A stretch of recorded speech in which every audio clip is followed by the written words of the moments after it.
Assalamualaikum teman-teman, kembali lagi dengan saya Vida di channel YouTube Vida Bacain Buku. Apa kabar? Mudah-mudahan selalu baik, sehat, dan berbahagia. Amin. Teman-teman, kali ini kita melanjutkan lagi yuk membaca buku Henry Manampiring, yaitu buku Filosofi Teras. Saat ini kita sudah sampai di bab 7. Bagi teman-teman yang sudah punya bukunya, bisa kita baca sama-sama, yaitu bisa dibuka di halaman 135. Tanpa perlu berlama-lama lagi, mari kita mulai. Bismillahirrahmanirrahim. 7. Hidup di antara orang yang menyebalkan. Pernah nggak merasa malas ke acara keramaian karena malas bertemu orang? Tidak hanya malas bertemu orang, tetapi dalam hati kita sudah berpikir bahwa orang-orang yang akan kita temui akan berperilaku menyebalkan ke kita, tanpa pernah berpikir bahwa kita pun juga mungkin punya perilaku menyebalkan juga. Pergi keluar rumah. Kita harus berhadapan dengan perilaku pengendara yang tidak tertib. Pergi ke tempat umum seperti mall, kita akan bertemu orang-orang egois di antrian lift atau toilet. Pergi ke acara besar keluarga besar akan bertemu saudara yang usil atau mulutnya setajam silet.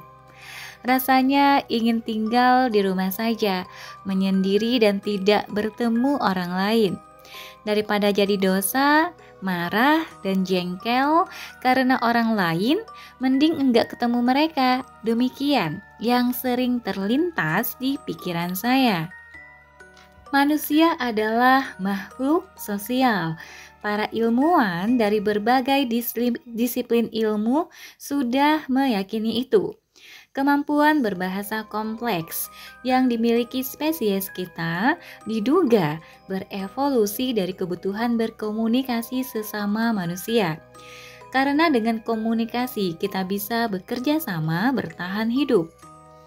Spesies kita kemudian berhasil meninggalkan cara hidup berburu dan mengumpulkan buah-buahan menjadi bercocok tanam, revolusi agrikultur yang akhirnya memicu nenek moyang kita untuk tinggal tetap di sebuah tempat dan akhirnya melahirkan desa, kota, sampai kerajaan. Kemudian, perkembangan ilmu pengetahuan dan teknologi mengantarkan kita masuk ke revolusi industri. Akhirnya, sampai di masa sekarang, di era informasi dan digital, di mana kita senang berbagi swafoto, selfie. Semua ini adalah cerminan keinginan paling mendalam dalam diri kita untuk terhubung dengan manusia lain. Sejak 2000 tahun silam, para filsuf Stoa sudah menyadari natur manusia yang harus hidup sebagai makhluk sosial. Dalam Meditations, Marcus Aurelius berkata, semua manusia diciptakan untuk satu sama lain. Namun, manusia juga adalah homo homini nyebelin. Manusia yang nyebelin bagi manusia lainnya. Kita adalah manusia yang seringkali nyebelin bagi orang lain dengan ulah dan perkataan kita. Di buku saya sebelumnya, 7 kebiasaan orang yang nyebelin banget, penerbit buku Kompas, dibahas begitu banyak hal menyebalkan yang kita lakukan kepada satu sama lain, baik sengaja maupun tidak disengaja. Manusia saling menyebalkan satu sama lain, misalnya lewat basa-basi ngeselin seperti kapan kawin, kapan punya anak, kok kamu gendutan sekarang, dan lain-lain. Perilaku menyebalkan ini juga termasuk tindakan-tindakan kecil kita, seperti main HP di dalam bioskop, masuk lift tidak menunggu yang keluar terlebih dahulu, atau segala perilaku tidak tertib di jalan raya. Lagi-lagi, tidak ada yang banyak berubah sejak 2000 tahun silam. Kita sering dibuat sebal oleh orang lain. Di pembahasan sebelumnya mengenai premeditatio malorum, kita melihat bagaimana Marcus Aurelius menjadikan kebiasaan untuk mengawali hari dengan membayangkan semua hal tidak menyenangkan yang dilakukan orang lain kepadanya. People hurt and offend each other. Manusia saling menyakiti dan menyinggung sesamanya. Ini kenyataan. Tidak ada tempat dimanapun di dunia ini untuk kita bisa menghindari orang-orang menyebalkan. Bahkan di tempat ibadah sekalipun. Mungkin hanya di surga kita terbebas dari perilaku menyebalkan. Karena ini adalah realitas, seorang praktisi stoicisme sudah harus bisa mengantisipasinya. Mengharapkan orang jahat untuk tidak menyakiti orang lain adalah hal gila. Itu adalah meminta hal yang tidak mungkin. Arogan sekali jika kita bisa memaklumi orang jahat berbuat jahat kepada orang lain. Tetapi kita tidak terima jika terjadi pada kita. Itu kelakuan seorang tiran. Ujar Marcus Aurelius dalam Meditations.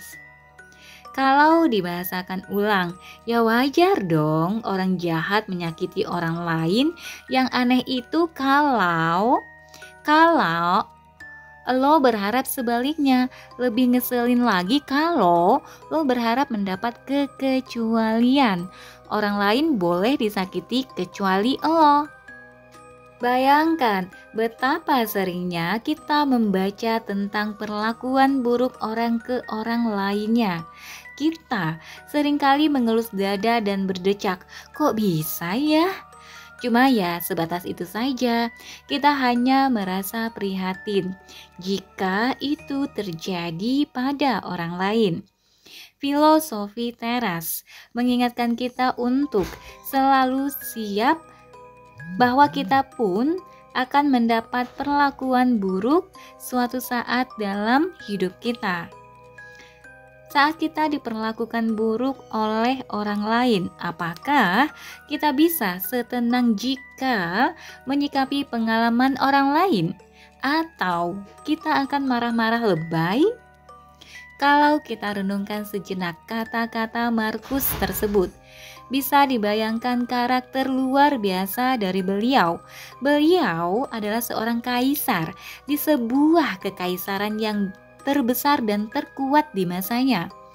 Jika kita saja segan terhadap seorang presiden dari negara demokrasi, terbayang betapa menakutkannya seorang kaisar dari sistem monarki. Sebagai seorang kaisar, celaan orang lain harusnya menjadi masalah sepele. Toh, dia bisa saja dengan mudah memerintahkan memisahkan kepala para kritikusnya dari tubuh mereka. Namun, Marcus Aurelius bisa mencapai kebijaksanaan seperti di atas mengenai perlakuan manusia. Kalau orang jahat ngejahatin orang lain, ya wajar dong. Jika kita kembali ke dikotomi kendali, orang-orang yang menyebalkan ada di luar kontrol kita.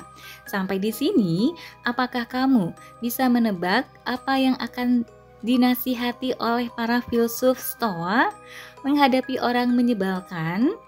Iya, benar. Kita tidak bisa mengendalikan perilaku orang lain, tetapi kita sepenuhnya bisa menentukan apakah kita akan terganggu atau tidak olehnya.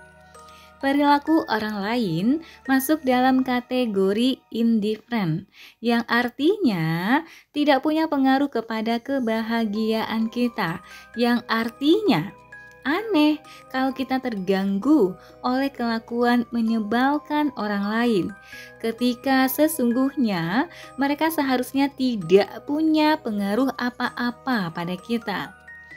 Stoicisme mengajarkan kita untuk tidak memberikan kuasa kepada orang lain untuk mengganggumu. Artinya, kuasa itu sudah ada di tangan kita. Perasaan terganggu oleh perilaku orang lain sepenuhnya terserah kita, dan kitalah yang menentukan mau memberi power itu ke orang lain atau tidak. Orang lain tidak bisa membuat kita merasa terganggu jika kita tidak mengizinkannya. Teman sekolah mengolok-olok kita, kolega di kantor memiliki kebiasaan menyebalkan, atau bahkan orang tua kita sendiri rasanya sering memperlakukan kita tidak seperti yang kita harapkan. Jika kita terganggu oleh itu semua, kitalah yang mengizinkannya. Terkadang orang lain bisa menjengkelkan kita bukan karena apa yang mereka lakukan, tetapi karena apa yang tidak mereka lakukan. Misalnya, orang-orang yang tak tahu berterima kasih. Stoicisme mengajarkan agar kita jangan bete jika kebaikan atau keramahan kita tidak dibalas. Contoh, saat kita tersenyum pada orang lain dengan maksud ramah, tetapi orang tersebut melongo saja. Kesel gak? Sebelum saya belajar stoicisme, saya akan kesal sekali kalau sudah bersikap ramah pada orang lain terus dikacangin begitu. Atau saya sudah berbuat hal yang saya sudah berbuat hal yang memikirkan orang lain tetapi tidak diapresiasi. Misalnya, saya membuka pintu gedung dan menahan pintu itu untuk orang yang di belakang saya. Tetapi orang yang di belakang saya boro-boro bilang terima kasih, menengok saja tidak. Melengos saja seolah-olah sudah pekerjaan saya, menahan pintu untuknya. Iya ya, kadang-kadang nyebelin ya kalau kayak gitu. Yuk lanjut lagi. Setelah menerapkan filosofi teras, saya tidak perlu lagi merasa kesal. Saya tidak bisa mengendalikan respons orang. Bersikap baik kepada orang lain adalah pilihan dan di bawah kendali saya. Tetapi respons orang lain tidak di bawah kendali saya. Dan betapa bodohnya jika saya mengharapkan orang lain harus memberi respons yang sesuai. Saya sudah bahagia bahwa saya telah bertindak mempedulikan orang lain, tidak lebih dari itu. Kamu salah jika kamu melakukan kebaikan pada orang dan berharap dibalas dan tidak melihat perbuatan baik itu sendiri sudah menjadi upahmu. Apa yang kamu harapkan dari membantu seseorang? Tidakkah cukup bahwa kamu sudah melakukan yang dituntut alam? Kamu ingin diupah juga? Itu bagaikan mata menuntut imbalan karena sudah melihat, atau kaki meminta imbalan karena sudah melangkah. Memang sudah itu rancangan mereka. Begitu juga kita manusia diciptakan untuk membantu sesama. Dan ketika kita membantu sesama, kita melakukan apa yang sesuai dengan rancangan kita. Kita melakukan fungsi kita. Marcus Aurelius dalam Meditations. Butuh dua pihak untuk merasa terhina.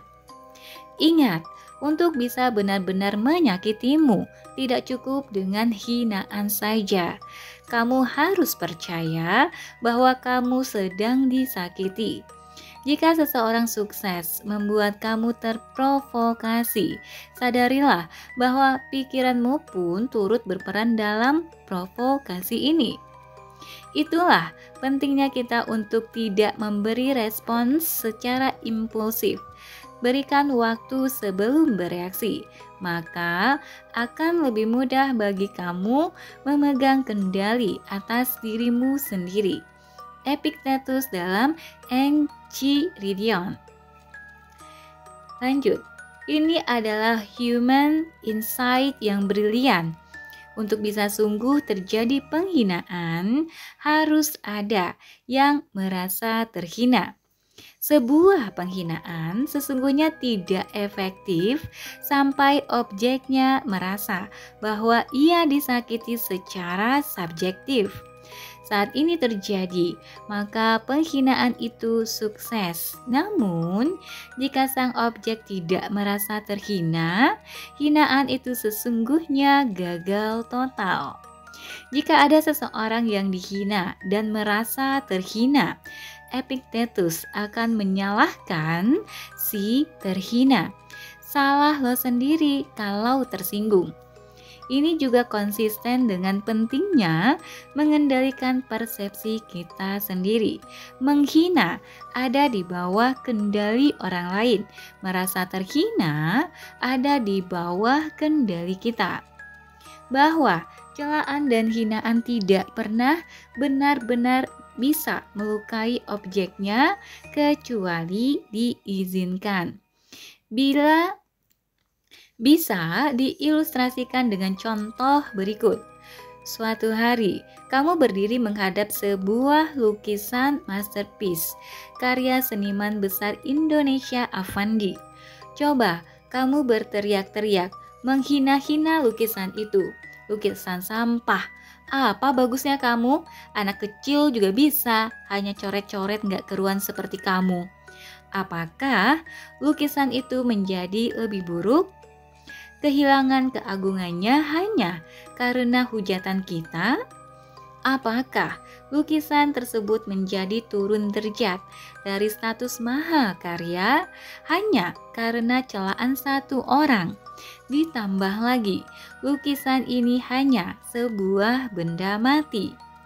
Tidakkah kita jauh lebih bernilai dan bisa lebih berpikir daripada sebuah lukisan?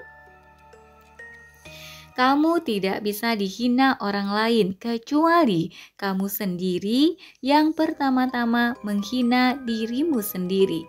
Epictetus dalam Enchiridion. Tidakkah ini tepat menggambarkan keadaan di media sosial saat ini?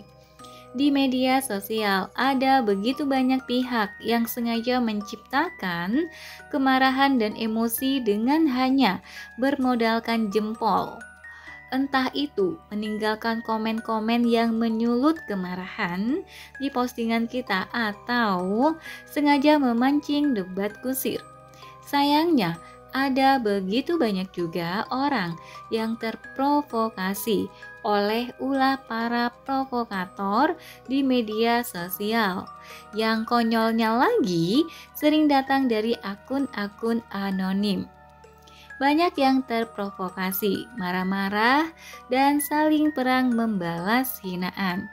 Jika Epictetus hidup saat ini, dia justru akan menegur mereka yang terprovokasi, bukan mereka yang sengaja memprovokasi. Para troll di internet dan media sosial tidak akan bisa mencapai apa-apa jika lebih banyak orang bisa mengendalikan pikirannya dan tidak mengacuhkan mereka. Ambillah waktu sebelum bereaksi. Tips dari Epictetus ini juga konsisten dengan prinsip STAR, Stop, Think, and Assess, Respond. Saat emosi mulai mendidih akibat membaca lini masa media sosial, stop, jangan tergesa-gesa menggerakkan jempol, jangan melakukan apa-apa. Time out dulu, kemudian berpikir. Kata-kata hinaan, celaan, provokasi hanyalah kata-kata. Kata-kata tidak mengubah mengubah realitas. Sama halnya dengan ketika kita mencaci maki sebuah lukisan mahakarya. Nilai lukisan tersebut tidak akan berubah. Jika saya sampai merasa tersinggung dan terpancing, ini sepenuhnya salah saya. Lagi pula, dengan demikian tujuan si provokator justru tercapai. Namun, jika kita tidak terpancing, bahkan bisa menjawab dengan kepala dingin dan tidak emosional, ada hal positif yang bisa tercapai. Wawancara di akhir bab dengan Kania Irlani, seorang aktivis, akan lebih memperjelas bagian ini.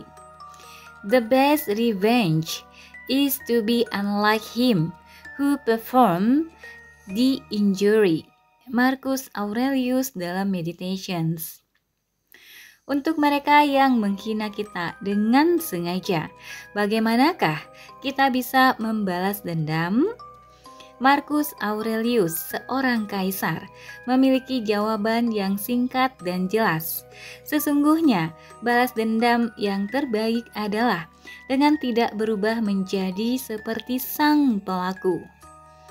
Jika kita menerima hinaan dan kemudian kita pun berubah menjadi penghina yang emosional dan dikuasai kemarahan, yang menang adalah kemarahan dan kebencian, seperti di film-film zombie.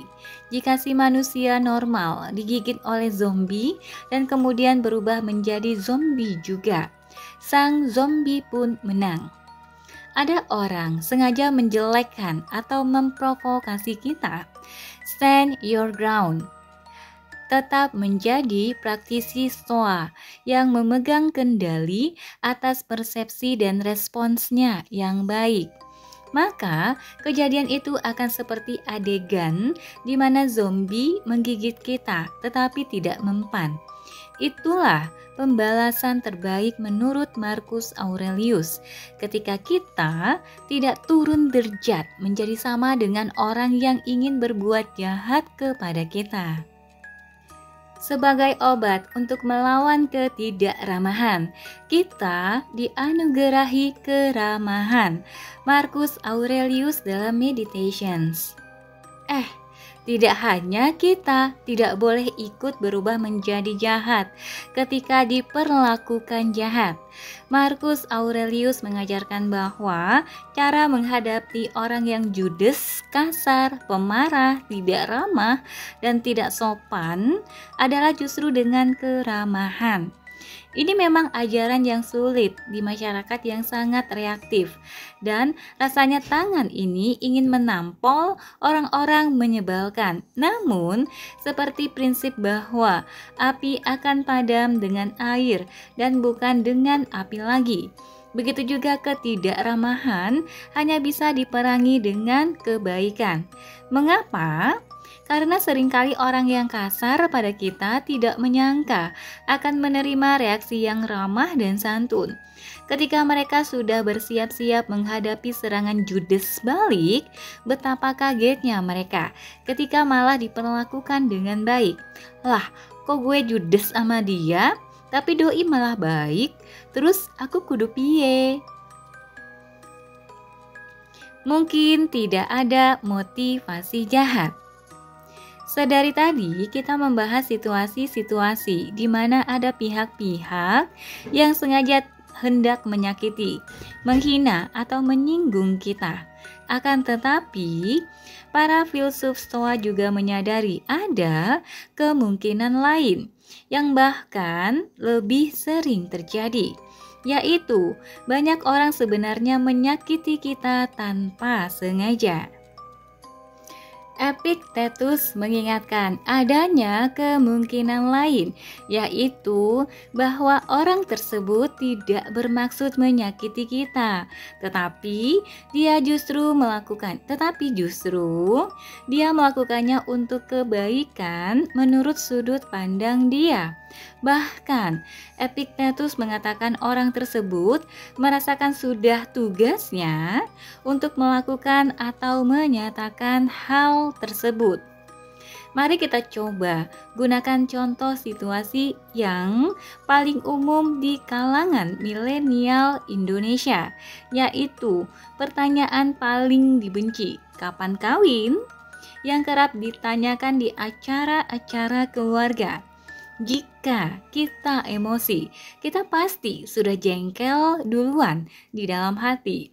Dasar kurang ajar, tidak tahu etiket, tidak tahu privasi orang, tidak tahu sopan santun, dan lain-lain. Akan tetapi, kalau kita mengikuti jalan pikiran Epictetus, si penanya, kapan nikah?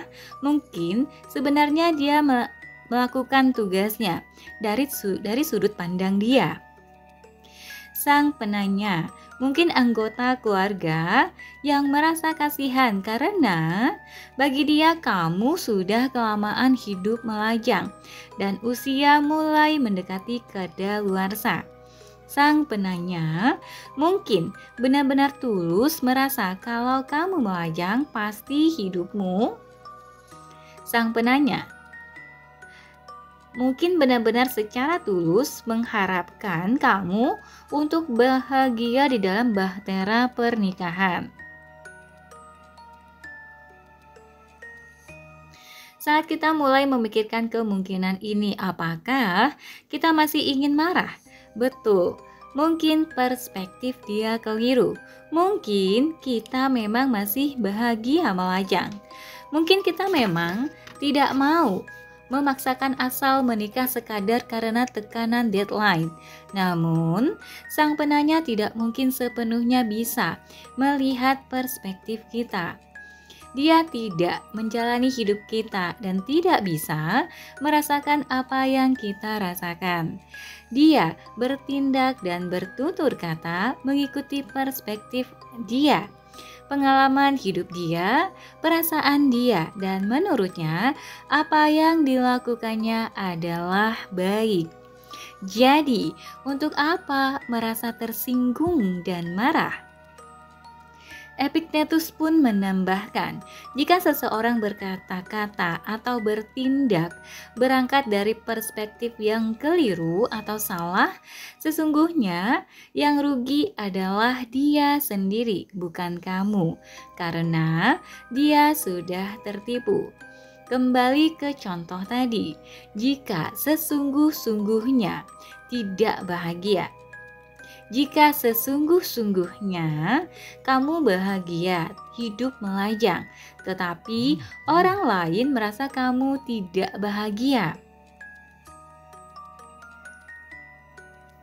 maka fakta bahwa kamu sebenarnya bahagia tidak berubah dan berkurang nilainya karena persepsi keliru itu. Bahkan, orang lain tersebutlah yang sebenarnya dirugikan karena gagal melihat kebenaran, truth, bahwa kamu sebenarnya merasa bahagia.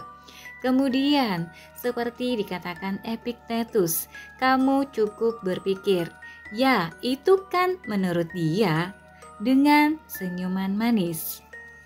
Menyadari bahwa orang lain bertindak menurut apa yang baik sesuai perspektifnya bisa membantu kita menjadi lebih kurang reaktif terhadap ujaran dan tindakan orang lain.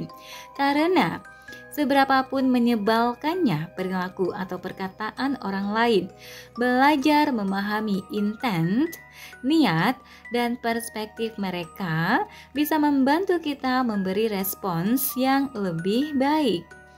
Ini bisa diterapkan di banyak situasi, tidak hanya soal pertanyaan kapan kawin, tetapi juga di kampus dengan dosen atau teman-teman sekelas, di kantor dengan para kolega, di tempat umum seperti di mall dengan orang-orang tak dikenal, atau bahkan dalam interaksi di media sosial.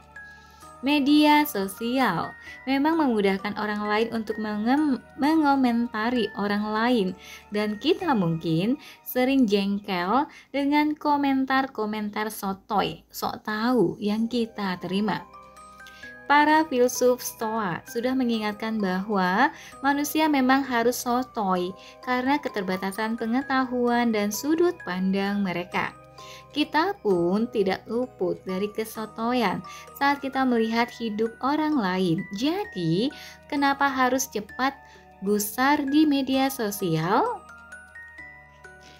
Next, halaman 146.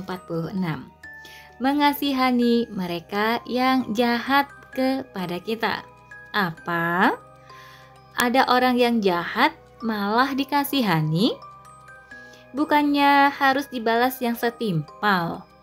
Stoicisme memiliki perspektif yang menarik mengenai orang jahat yang dipengaruhi Socrates. Stoicisme percaya bahwa banyak orang yang berbuat jahat tidak karena berniat jahat. Sebelumnya, kita telah lihat bahwa setiap orang bertindak menurut sudut pandangnya yang bisa sangat terbatas atau keliru.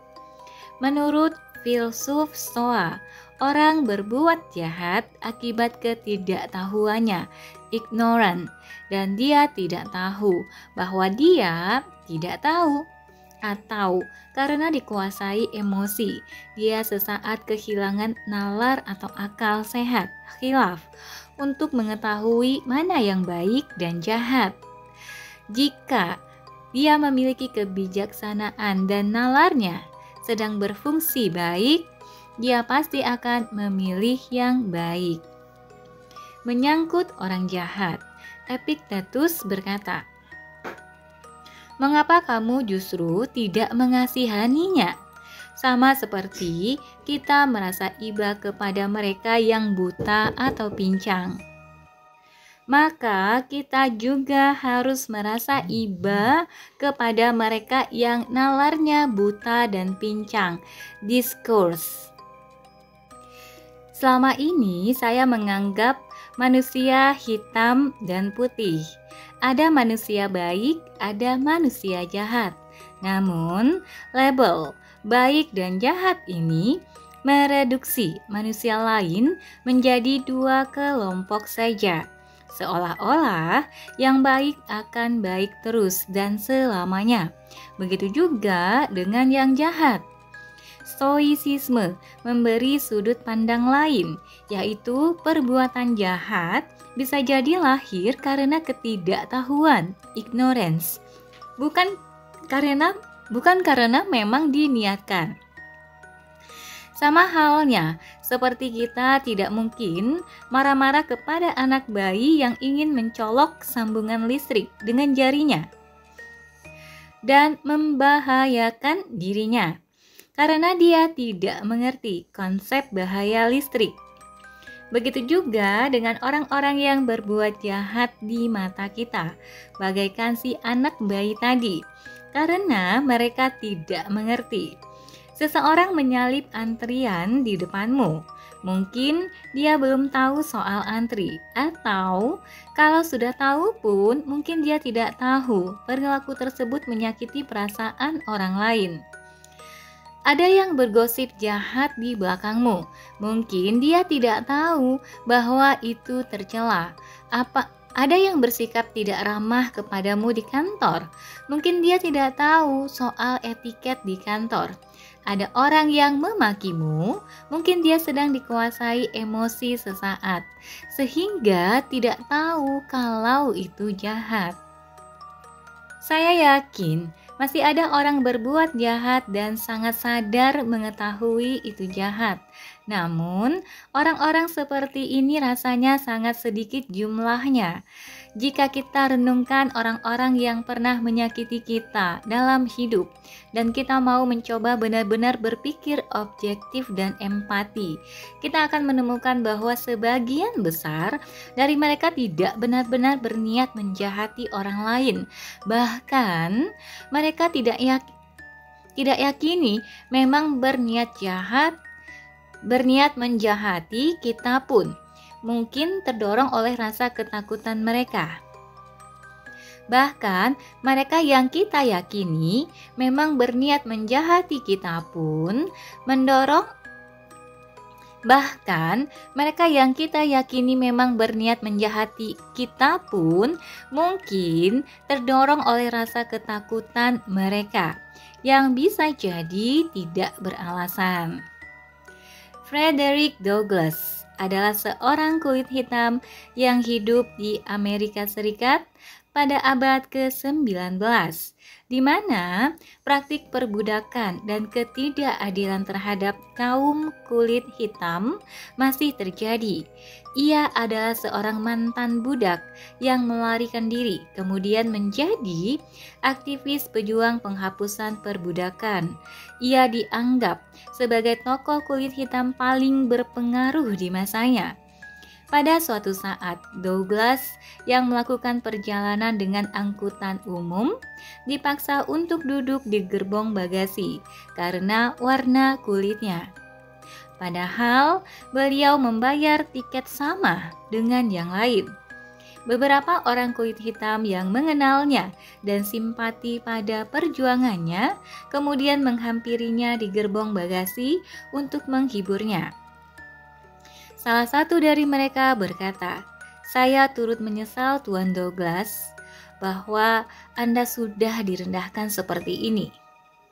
Mendengar ini, Frederick Douglass menjawab, "Mereka tidak bisa merendahkan seorang Frederick Douglass. Tidak ada seorang pun yang bisa merendahkan jiwa di dalam diri saya. Sesungguhnya bukan sayalah yang direndahkan dengan kejadian ini, tetapi justru mereka yang melakukan ini pada saya." Benar juga ya, karena tindakan yang mereka lakukan adalah tindakan rendahan. Jadi yang melakukan adalah lebih rendah. Lanjut. Kisah ini sungguh mengagumkan dan menggambarkan kemampuan kita untuk mengendalikan interpretasi atas perlakuan orang lain terhadap kita. Sebagian besar dari kita akan merasa marah luar biasa jika diperlakukan secara diskriminatif oleh orang lain, apalagi sampai dilihat oleh orang lain. Akan tetapi, Frederick Douglass menunjukkan bahwa merasa direndahkan adalah subjektif. Kata-kata beliau tepat menohok bahwa tidak ada yang bisa merendahkan jiwa seseorang, seperti Epictetus yang mengajarkan kita untuk mengasihani orang yang jahat kepada kita. Douglass pun menunjukkan bahwa mereka yang rasis justru merendahkan diri mereka sendiri. Dengan bersifat diskriminatif dan menzolimi orang yang berbeda, justru merekalah yang turun kelas, lebih rendah daripada yang terzolimi. Saat kita mulai merasa akan terprovokasi karena perlakuan jahat atau tidak adil dari orang lain, ingatlah kata-kata Frederick Douglass di atas. Tidak ada seorang pun yang bisa merendahkan jiwa orang lain, dan mungkin mereka yang berlaku jahat kepada kitalah yang patut dikasihani. Kemarahan kita lebih merusak daripada perlakuan yang kita terima. How much more damage anger and grief do than the things that cause them. Marcus Aurelius dalam Meditations. Kamu gusar karena perlakuan orang lain. Kamu sedih karena perlakuan keluarga dan pasangan. Markus mengatakan bahwa kemarahan dan kesedihan atau baper kamu itu jauh lebih merusak daripada perlakuan itu sendiri. Sekali lagi, baper itu sumber segala masalah. Karena baper dimulai dari persepsi kita sendiri atas sebuah peristiwa, impression, yang seringkali tidak dianalisis dahulu dan karenanya bisa keliru. Kalaupun benar, tetap saja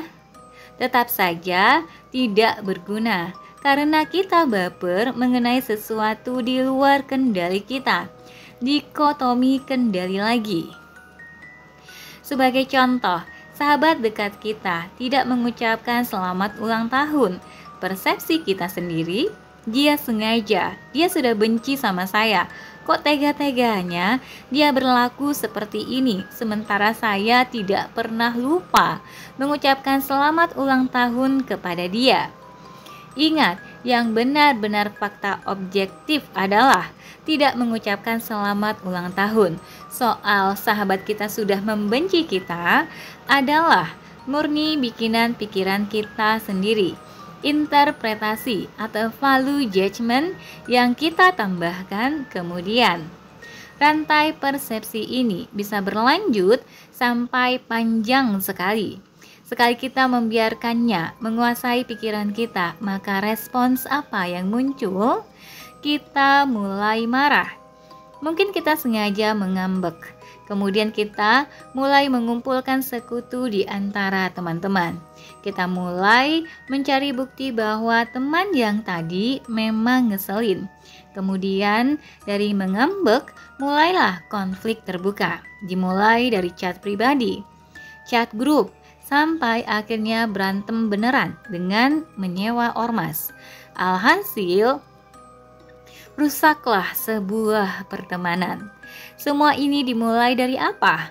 Hanya karena seseorang lupa mengucapkan selamat ulang tahun kepada kita, dan kemudian dibumbui persepsi kita. Apakah sepadan? Pertemanan atau persaudaraan hancur karena emosi yang tidak bisa kita kendalikan. Sudah berapa pertemanan, persaudaraan, kerjasama yang bubar hanya karena salah paham dan emosi yang lebih merusak dari hal yang memicu emosi itu sendiri. Saat kita mulai merasakan kemarahan atau sakit hati yang timbul karena perlakuan orang lain, selalu ingat teknik STAR. Rasa marah dan emosi negatif lainnya pasti timbul karena sebuah interpretasi presentation yang kita buat sendiri. Saat kita bisa memisahkan antara fakta objektif dari interpretasi rekaan kita bisa lebih merasa tenang. Apalagi saat kita mengingatkan diri bahwa perilaku orang lain ada di luar kendali kita, dan karenanya bukanlah sumber kebahagiaan atau ketenangan kita. Mungkin kita yang salah. Saat kita merasa tersinggung oleh perlakuan dan kata-kata orang lain, ingatlah bahwa bisa jadi kita yang keliru. Opini, persepsi, interpretasi kita belum tentu sama dengan fakta objektif yang ada. Bahkan penglihatan kita pun bisa menipu kita karena sudut pandang kita terbatas dan karena seringkali penglihatan kita bias. Apakah kamu benar-benar yakin orang lain bersalah? Sudahkah kita benar-benar mengerti situasinya? Sebagai contoh, kita sedang berkendara, lalu tiba-tiba ada kendaraan yang cepat melaju menyalip kita secara membahayakan. Maka kita pun marah karena merasa diperlakukan buruk. Pertanyaannya, apakah kita yakin bahwa dia melakukan itu dengan sengaja untuk memprovokasi kita? Atau yakinkah kita bahwa dia memang pengendara yang ceroboh? Atau mungkinkah sebenarnya dia sedang dalam situasi darurat atau emergensi karena istrinya harus melahirkan di rumah, di saat yang sama kucingnya juga? Faktanya hanyalah kendaraan kita disalip secara membahayakan, tetapi hanya sampai di situ. Imajinasi kita yang menambahkan motivasi di balik perbuatan tersebut, dan seringkali bumbu-bumbu kita hanya semakin menambah kemarahan. Dalam situasi antar manusia, contoh sederhana soal penglihatan yang menyesatkan sering menimpa teman-teman kita yang memiliki temperamen introvert. Introvert butuh waktu menyendiri untuk mengisi ulang baterai mereka. karena berada di antara orang banyak melelahkan bagi mereka. Ini kebalikan dari kaum ekstrovert yang justru menjadi lebih berenergi di tengah banyak orang. Saat introvert memilih untuk menyendiri, teman ekstrovert yang melihat ini akan mudah menganggap kalau dia seorang yang sombong, tidak sudi bergaul, eksklusif, dan lain-lain. Contoh lain, pasangan jangan lupa menanyakan keadaan kita. Kita bisa tergesa-gesa mengartikannya sebagai dia tidak peduli lagi dengan kita. Padahal mungkin dia sedang sangat sibuk atau tertimpa masalah yang harus diselesaikan. Kita harus senantiasa berhati-hati dengan apa yang kita pikir, kita lihat dan dengar. Karena itu hanya dari sudut pandang kita saja. Jika kita menyadari betapa rentannya kita sendiri pada kesalahan dan kekeliruan, tahap think and assess, pikirkan dan nilai dalam STAR menjadi sangat penting dalam menentukan respons yang benar. Sebelum kita emosi merasa kebenaran kita dilanggar, cek terlebih dahulu apakah mungkin kita yang salah. Waspada kurang kerjaan. Kurang kerjaan banget sih lo. Pernah mendengar ujaran yang kerap diberikan kepada orang yang melakukan aktivitas yang tak berguna dan hanya merugikan orang lain? Hampir 2000 tahun silam pun Seneca sudah menyadari bahwa kurang kerjaan bisa menjadikan kita orang yang menyebalkan. Kurang kerjaan, unproductive, idleness, hanyalah memelihara niat jahat, dan karena orang-orang kurang kerjaan tidak bisa menjadi makmur, maka mereka menginginkan orang-orang lain nasibnya sama dengan mereka. Dari sini mereka menjadi benci pada kesuksesan orang lain dan menyadari kegagalan mereka. Mereka menjadi marah pada nasib, mengeluhkan zaman ini, kemudian menjauhkan diri dan merenungi kesusahan hidup mereka sampai mereka muak akan diri mereka sendiri. Discourses sounds familiar? Pernah menemui orang-orang seperti ini di media sosial atau di dunia nyata? Mereka sering memberikan komentar negatif, menjatuhkan, menjelek-jelekan, dan menghina, bahkan kepada orang-orang yang tidak mereka kenal, seperti selebriti. Tidak ada yang berbagi keberhasilan, selalu saja orang-orang ini bisa menemukan, jika ada yang berbagi keberhasilan, selalu saja orang-orang ini bisa menemukan kejelekan untuk berusaha menjatuhkan. Sutradara legendaris dari Jepang, Akira Kurosawa, dikenal dengan ujarannya, "I can't afford to hate anyone. I don't have that kind of time." Saya tidak mampu membenci siapapun. Saya tidak punya waktu untuk itu. Seperti yang dikatakan Seneca, hanya kita yang kurang kerjaan yang memiliki waktu untuk membenci dan mendengki pada orang lain. Jika kita punya kesibukan dan keasyikan sendiri, niscaya kita tidak punya cukup waktu untuk membenci dan nyinyir pada orang lain. Jadi lain kali kita mulai merasakan keinginan jahat untuk menjatuhkan orang lain, mungkin kita harus cepat-cepat berpikir untuk menyibukkan diri dengan hal-hal yang produktif. Instruct and endure. People exist for one another. You can instruct to or endure them. Marcus Aurelius dalam Meditations. Hidup bersama manusia lain menuntut lebih dari sekadar menoleransi perilaku mereka. Sekadar menoleransi orang lain sifatnya pasif. Yang penting gue gak ganggu orang lain gak ganggu gue. Kamu mungkin Kamu mungkin mendapat kesan bahwa sedari tadi filosofi teras hanya mengajarkan untuk pasif saja sebagai objek dari perlakuan tidak enak orang lain. Ini tidak benar. Marcus Aurelius berkata bahwa kita hidup untuk satu sama lain. Artinya, keberadaan kita harus bisa membantu satu sama lain secara aktif. Membantu di sini lebih dari sekadar membantu uang atau bantuan bencana, tetapi setiap hari kita saling mengajar dan membangun satu sama lain. Kamu bisa mengajari orang lain atau hidup menoleransi mereka, kata Markus. Kita bisa mengajari orang lain menjadi lebih baik, dan jika itu tidak tercapai, minimal kita bisa menanggung hidup bersama mereka, endure them.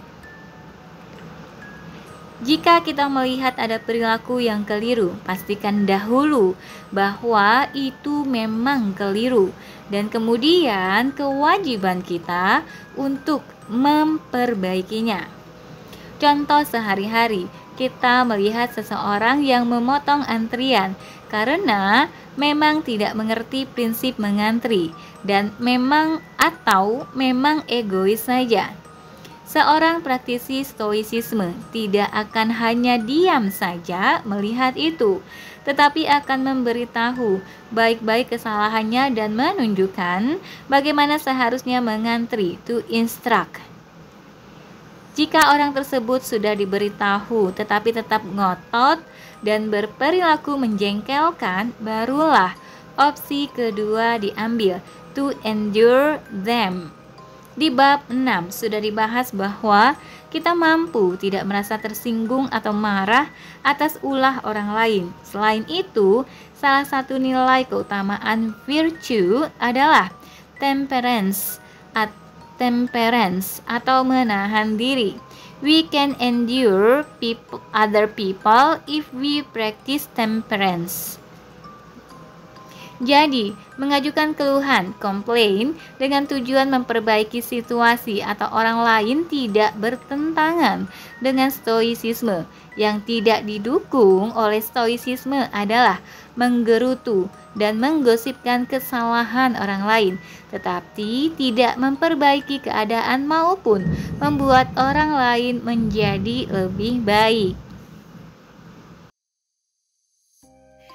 Tentunya ini tidak berarti kita menjadi sangat mudah menegur orang lain, sedikit-sedikit menjadi hakim yang tegur ke sana sini, baik di dunia nyata maupun dunia maya. Sebelum kita mencoba memperbaiki orang lain, kita harus benar-benar yakin bahwa kita sudah betul-betul mengerti situasi yang ada dan bahwa teguran memang diperlukan. Ada standar ketat yang harus kita terapkan kepada diri sendiri sebelum bisa menegur orang lain. Yakinkah bahwa penilaian kita akan seseorang sudah akurat? Bagaimana jika kita yang salah?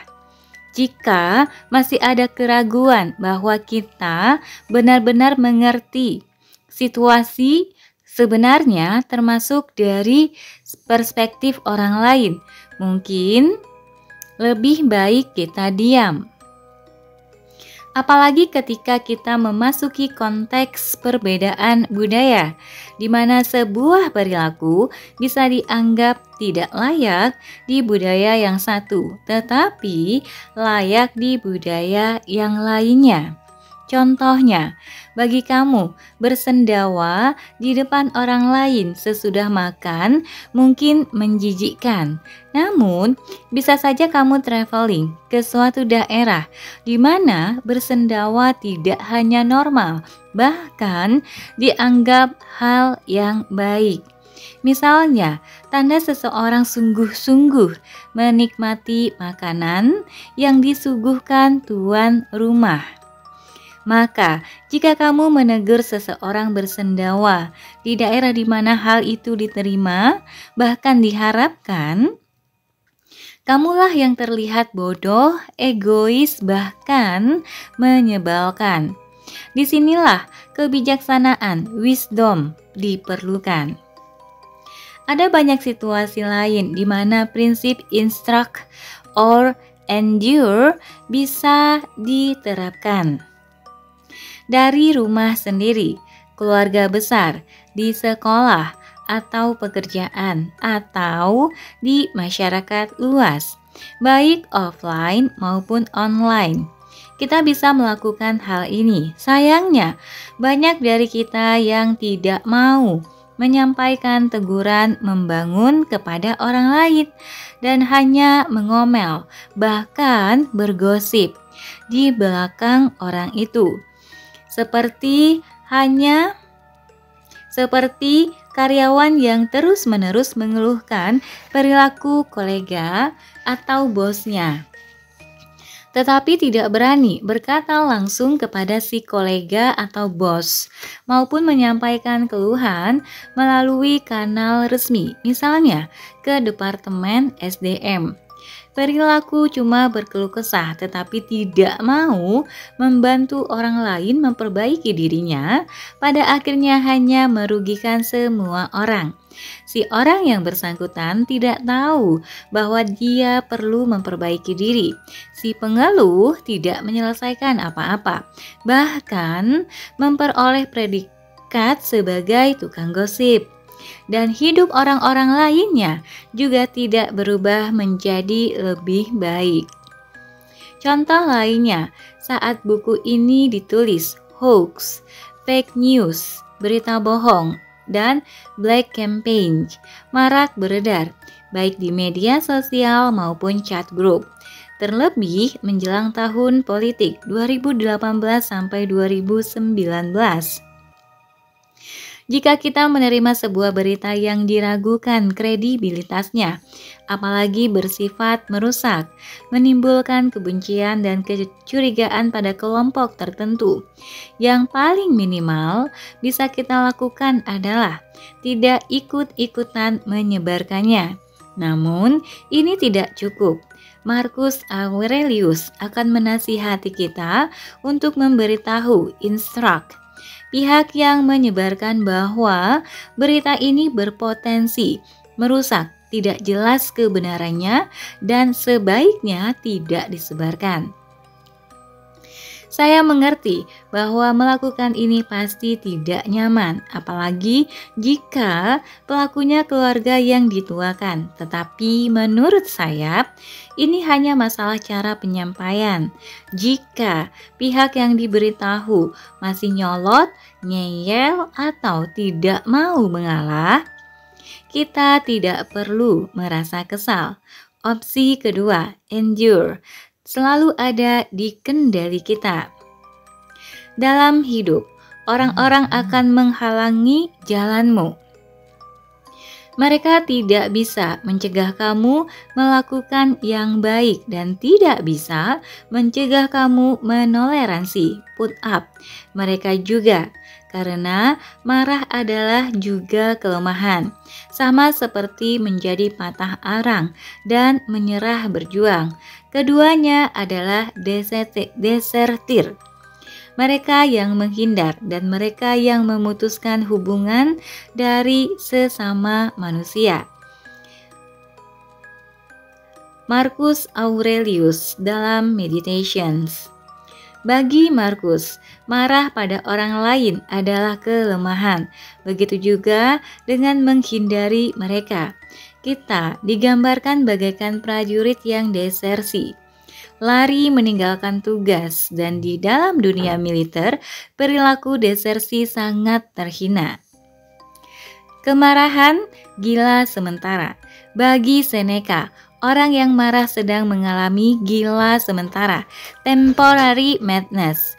Keburukan dan kejahatan lain memengaruhi pertimbangan judgement kita, tetapi kemarahan memengaruhi kewarasan kita. Keburukan dan kejahatan lain menyerang kita dengan lunak dan membesar secara tidak menyolok. Tetapi kemarahan menjerumuskan pikiran manusia secara mendadak.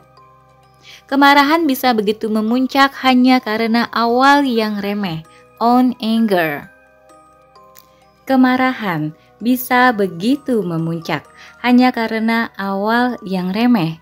Betapa benar dan tragis. Pernahkah kita membaca berita 2 kampung bisa tawuran hanya karena urusan pertandingan bola? Orang-orang berpendidikan bisa naik pitam, bahkan baku hantam di jalan hanya karena urusan mobil keserempet. 2 keluarga bisa tidak berbicara bertahun-tahun karena urusan sepele undangan nikah, utang atau perangkat Tupperware yang tidak dikembalikan. Tidak ada pemicu sesepele apapun yang tidak mampu menciptakan kemarahan berlipat-lipat. Dalam bentuk lain tetapi sama gilanya adalah perilaku kita di media sosial. Hanya karena urusan satu tweet atau satu post di Facebook atau Instagram, bisa terjadi pertengkaran berjilid-jilid dengan modal jempol. Bagi pihak ketiga yang mengamati ini dengan kepala dingin, pasti setuju dengan perkataan Seneca. Kemarahan yang memengaruhi kewarasan kita. Mungkin karena hal ini juga orang Jawa zaman dulu menarik kesimpulan yang waras mengalah. Karena percuma berhadapan dengan orang yang sedang tidak waras, walau hanya sementara. Berikut kali kita merasakan kemarahan mulai terbangun. Segeralah menghentikannya. Rasanya tidak ada yang mau dibilang sebagai orang gila, walaupun hanya untuk sementara. Sekali lagi, ingatlah Star, ajaran orang zaman dulu untuk menghitung sampai 10 sebelum mengekspresikan kemarahan mungkin ada benarnya. Karena memberi kesempatan untuk kewarasan kita pulih kembali. Jangan sampai kita mengisolasi diri. Dahan yang dipotong dari dahan sebelahnya juga terputus dari pohon keseluruhan. Begitu juga manusia yang terpisahkan dari manusia lain terputus dari masyarakat. Keseluruhan dahan pohon dipatahkan oleh orang lain, tetapi manusia mematahkan diri mereka sendiri melalui kebencian dan penolakan, dan tidak menyadari bahwa mereka telah memotong diri mereka dari seluruh masyarakat. Kita memang bisa melekatkan lagi diri kita dan sekali lagi menjadi bagian dari keseluruhan. Akan tetapi, jika memotong diri terlalu sering, kita akan makin sulit untuk melekatkan diri kembali. Kamu bisa melihat perbedaan antara dahan yang selalu tumbuh di sebuah pohon dan dahan yang sudah pernah dipotong dan dilekatkan kembali. Marcus Aurelius dalam Meditations. Analogi yang sangat tepat menggambarkan relasi manusia dengan manusia lain, bahkan masyarakat keseluruhan. Stoicisme mengingatkan kita untuk selalu menjaga kehidupan sosial kita dengan menjaga kerukunan dan silaturahmi kita. Marcus Aurelius berpendapat bahwa sebisa mungkin kita tidak memutuskan tali hubungan dengan sesama kita yang bisa menyebabkan kita terpotong dari masyarakat keseluruhan. Bagaikan dahan yang dipotong dari dahan lainnya, dia juga terpotong dari pohon pokoknya. Yang merugi adalah si dahan, karena dia terpotong dari aliran makanan dan hidup. Dahan yang terpotong memang bisa dilekatkan kembali dan mungkin pulih, tetapi terlalu sering dipotong akhirnya akan makin sulit untuk bisa melekat kembali. Apakah kita mengenali seseorang dalam hidup kita yang memotong dirinya sendiri dari pertemanan atau lingkungan sosial? Mungkin kita mengenal seseorang yang sering ngambek, menyimpan marah, kepahitan atau kebencian terhadap teman-temannya atau lingkungan sekitarnya, sehingga dia memilih memisahkan diri. Menurut Marcus Aurelius, ini hal yang patut disayangkan dan sebaiknya dihindari. Ajaran Stoicisme bahwa manusia adalah makhluk sosial dan sebaliknya tidak mengisolasi diri mendapatkan dukungan dari ilmu kesehatan.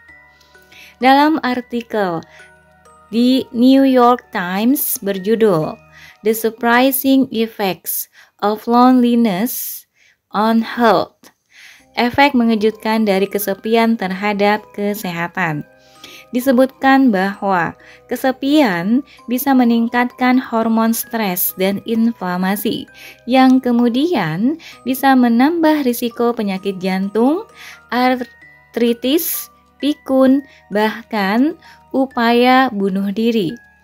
Artikel ini juga mencatat rasa kesepian tidak ada hubungannya dengan jumlah teman atau kenalan. Seseorang bisa memiliki sedikit teman tetapi tidak merasa kesepian. Sementara itu, seseorang bisa dikelilingi banyak orang tetapi merasa kesepian. Kualitas dari hubungan antar manusia menjadi lebih penting dari kuantitas. Artikel ini mengukuhkan apa yang telah ditemukan para filsuf Stoa 2000 tahun silam. Manusia harus hidup bersama manusia lainnya dengan baik demi kebaikannya sendiri. Prinsip-prinsip hubungan antar manusia di dalam Stoicisme saling terkait. Satu-satunya cara agar kita tidak memotong diri kita dari hubungan sosial, menjadi pahit hati dan menjauh dari teman, keluarga, dan masyarakat adalah dengan tidak baperan, tidak sensitif, atau mudah terprovokasi, apalagi mudah marah-marah. Kembali kepada hidup selaras dengan alam, dengan cara menggunakan nalar kita sebaik-baiknya. Jika kita sering mengabaikan nalar atau akal sehat kita, maka kita menjadi mudah terprovokasi, terlalu sensitif, dan selalu menanggapi apa kata orang. Dan niscaya kita tidak akan tahan dan selalu tergoda untuk menghindari kontak sosial saja. Jadi bagaimana caranya supaya kita tidak mudah baperan? Dengan menyadari bahwa kita sendirilah yang bertanggung jawab jika kita merasa tersinggung, marah, tertolak, dan bukan orang lain. Selain itu, kerendahan hati menyadari bahwa kita sendiri tidak sempurna dan sering melakukan kesalahan juga menjadi penyeimbang. Berkata jujur selalu. Betapa menjijikkannya ketika seseorang berkata, "Sejujurnya nih," di awal kalimat. Apa maksudnya? Itu seharusnya tidak perlu diucapkan karena sudah semestinya. Kejujuran harus terdengar di suaramu, tampak di matamu, bagaikan kekasih yang menatap wajahmu dan percaya seluruh kisahmu dengan sekilas pandang. Seorang yang jujur dan terus terang bagaikan seorang dengan bau badan. Ketika kamu seruangan dengan dia, kamu langsung tahu. Akan tetapi, kepalsuan bagaikan pisau yang menancap di punggung. Marcus Aurelius dalam Meditations. Pak Marcus Analogi orang bau ini agak aneh, tetapi saya mengerti. Kalau zaman Romawi kuno dulu belum ada deodoran, jadi ya sudahlah ya. Waktu membaca, saya lumayan tertegun. Kata-kata Marcus Aurelius bagaikan tertuju kepada saya pribadi. Saya menyadari selama berbicara dengan orang lain, saya seringkali membuka kalimat seperti berikut. Kalau boleh jujur, sejujurnya nih, gue boleh jujur gak? Marcus Aurelius berkata bahwa hal ini menjijikkan. Kalau dia hidup di masa kini, mungkin dia akan berkata, maksud lo, jadi kemarin-kemarin lo selalu berdusta kalau ngomong. Jika kita semua terbiasa berkata jujur senantiasa, tidak perlu kita membuka dengan kalau boleh jujur. Ini sama saja dengan mengakui selama ini kita sering berbohong. Skakmat dari Bos Marcus. Umumnya, berbohong dilarang oleh agama karena dikategorikan sebagai dosa. Kita terbiasa menakut-nakuti anak kecil. Jangan bohong kamu, dosa. Nanti kamu masuk neraka dan di situ tidak ada wifi gratis. Stoicisme mempunyai argumen mengapa berbohong itu keliru, bukan sekadar dosa atau tidak. Prinsip hidup selaras dengan alam, to live in accordance to nature, juga mendasari argumen agar tidak berbohong. Argumennya adalah sebagai berikut. Segala hal yang benar, truth, otomatis adalah bagian dari alam, nature, dan sebaliknya, kebohongan adalah sesuatu yang tidak benar atau tidak ada, dan artinya bukan bagian dari alam. Oleh karena itu, jika hidup harus selaras dengan alam, konsekuensinya tidak ada ruang untuk berbohong, karena alam dalam stoicisme, kebahagiaan sejati hanya bisa datang dari keselarasan dengan alam.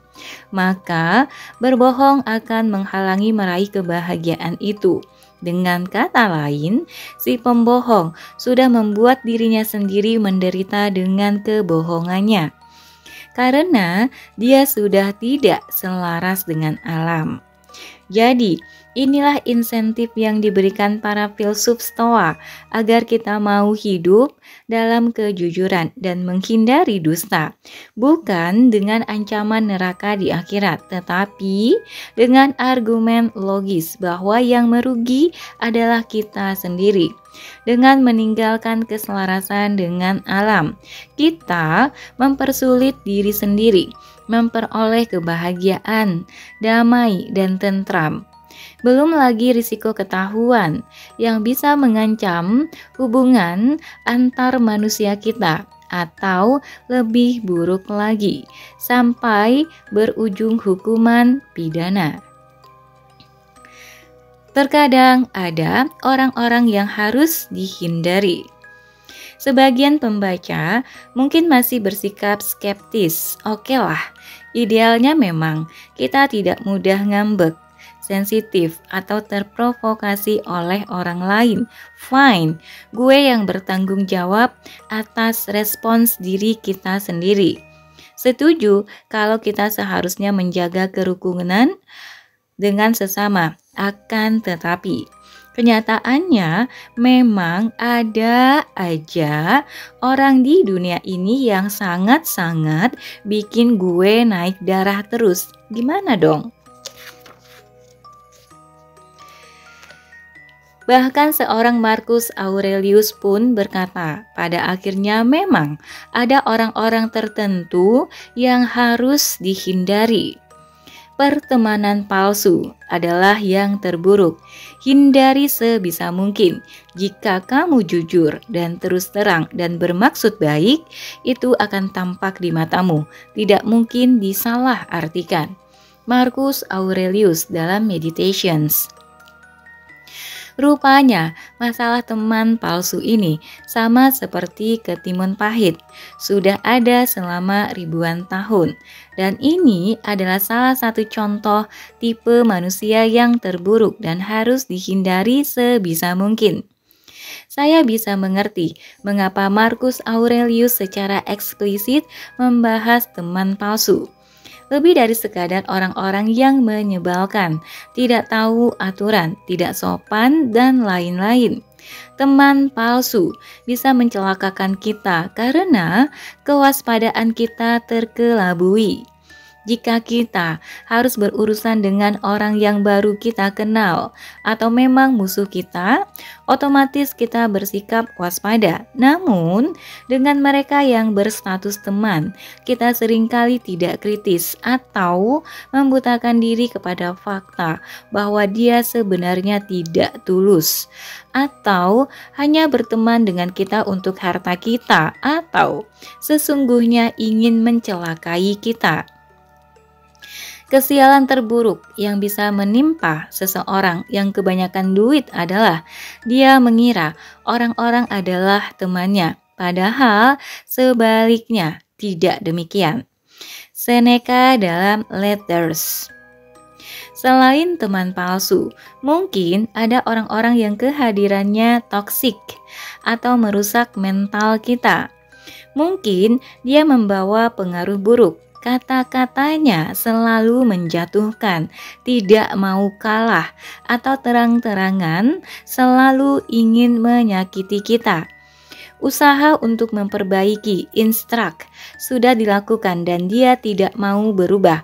Opsi menoleransi, endure, pun dirasa sangat sulit, karena kehadirannya sangat membawa aura negatif. Apa yang harus dilakukan? Ingat quote Marcus Aurelius, kalau ketimun pahit dibuang aja. Saya rasa ini berlaku juga dengan hubungan sosial. Pada akhirnya akan selalu ada orang yang negatif, yang tidak mau dikoreksi, atau teman-teman palsu tadi. Ketika sudah tidak mungkin untuk mengoreksi atau menoleransi mereka, jalan terakhir adalah menghindari orang-orang tersebut. Orang-orang tertentu dalam hidup selalu ada.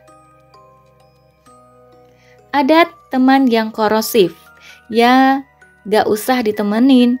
Ada teman yang selalu ngutang, selalu amnesia, kalau ditagih lebih galak dari yang menagih, ya sudah dihindari saja. Ini tidak bertentangan dengan prinsip tidak mengisolasi atau memotong diri kita dari pergaulan, karena kita masih tetap mempertahankan kehidupan sosial, hanya kualitasnya saja yang dijaga. Tentunya, Stoicisme menganggap ini sebagai langkah terakhir dan tidak bisa dilakukan seenaknya. Dikit-dikit memutus pertemanan, menghindari orang, unfriend, block, dan lain-lain. Karena jika dilakukan terlalu sering, akhirnya kita akan memotong diri dari pohon masyarakat yang lebih besar. Seneca juga menuliskan mengenai pentingnya berhati-hati dalam memilih teman. Kita harus ekstra hati-hati dalam memilih orang dan memutuskan apakah mereka layak untuk berbagi waktu hidup dengan kita. Tidak ada yang lebih menggembirakan dari persahabatan yang akrab dan setia. Sungguh sebuah berkah untuk memiliki mereka yang siap dan mau menerima segala rahasia kita dengan aman. Bercakap-cakap dengan mereka menyejukkan kecemasan kita. Nasihat mereka membantu kita menetapkan pilihan. Keceriaan mereka mencairkan kesedihan kita. Bahkan sekadar kemunculan mereka sudah membuat kita senang. Pilihlah teman yang tidak bercacat moral. Seperti kita tidak ingin bercampur dengan orang sakit agar tidak tertular. Khususnya, hindari mereka yang selalu murung dan meratap, dan selalu menemukan alasan untuk mengeluh. Sesungguhnya teman yang selalu merasa kesal dan menggerutu adalah musuh bagi kedamaian jiwa kita. own tranquility of mind. Berteman kok milih-milih? Ya memang, bukan memilih-milih atas dasar suku, agama, atau ras, atau memilih karena siapa bapaknya dan di mana rumahnya, tetapi memilih teman berdasarkan karakter mereka. Karena karakter yang buruk sesungguhnya bisa menjangkiti orang lain, bagaikan penyakit menular. Beberapa tips berurusan dengan orang lain dari Marcus Aurelius. Marcus Aurelius menuliskan catatan untuk dirinya sendiri, bagaimana berurusan dengan orang-orang lain, diambil dari Meditations. Menyadari bahwa orang lain didorong oleh apa yang mereka percayai dan bahwa mereka bangga dengan apa yang mereka lakukan. Jika yang mereka lakukan benar, tidak ada alasan bagi kita untuk mengeluh. Jika apa yang mereka lakukan adalah keliru, menyadari bahwa mereka tidak melakukannya dengan sengaja tetapi lebih karena ketidaktahuan, ignorance. Tidak ada orang yang senang disebut tidak adil, sombong, atau serakah. Apapun sebutan yang mengesankan, mereka bukan anggota masyarakat yang baik. Ingatlah bahwa kita sendiri melakukan banyak kesalahan. Kita tidak berbeda dari mereka. Bahkan jika kita berhasil menghindari melakukan kesalahan saat ini, kita masih memiliki potensi melakukan kesalahan di masa depan. Jika kita menganggap orang lain melakukan kesalahan, kita belum tentu tahu dengan pasti bahwa itu suatu kesalahan. Apa yang mereka lakukan seringkali hanyalah jalan untuk mencapai tujuan tertentu. Kita harus benar-benar mengerti banyak hal sebelum bisa menghakimi tindakan orang lain. Ketika kamu kehilangan kendali atas emosimu atau bahkan sekadar merasa kesal, ingatlah bahwa hidup manusia sangatlah singkat dan tidak lama lagi kita semua akan dikuburkan. Bahwa bukan apa yang orang lain lakukan yang mengganggu kita, tetapi persepsi yang salah dari kita sendiri. Buang itu semua, berhenti beranggapan bahwa ini semua adalah bencana, maka akan lenyaplah amarahmu. Bagaimana kita bisa melakukan itu? Dengan menyadari bahwa sesungguhnya kita tidak benar-benar terlukai. Lebih banyak kerusakan ditimbulkan oleh kemarahan dan kesedihan kita daripada hal-hal yang menyebabkan kemarahan dan kesedihan tersebut. Sesungguhnya, kebaikan, kindness, itu sangatlah kuat asalkan dilakukan dengan tulus, bukan pencitraan. Orang paling jahat pun tidak berdaya jika kita terus memperlakukan dia dengan kebaikan dan dengan lembut memperbaikinya. Biarlah nasihatmu disampaikan dengan lembut tanpa harus menudingkan jari. Lakukan dengan penuh kasih tanpa kebencian di hatimu. Berbicaralah dengan tidak menggurui dan ingin dikagumi orang lain.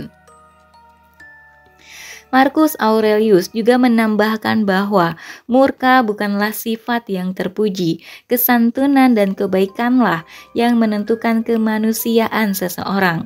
Sesungguhnya orang lembutlah yang memiliki kekuatan dan keberanian, bukan si pemarah dan tukang keluh. Sebaliknya, kemarahan pada orang lain adalah sebuah hambatan bagi tugas kita. Kita dilahirkan untuk bekerja sama bagaikan kaki, tangan, dan mata, bagaikan dua baris gigi, atas dan bawah. Untuk menghambat orang lain adalah melanggar alam, untuk menjadi marah pada orang lain dan memunggunginya. Ini semua adalah hambatan, tulis Marcus Aurelius. Manusia lain, kerja kita. Manusia lain adalah kerja kita. Tugas kita adalah berlaku baik dan hidup berdampingan dengan mereka.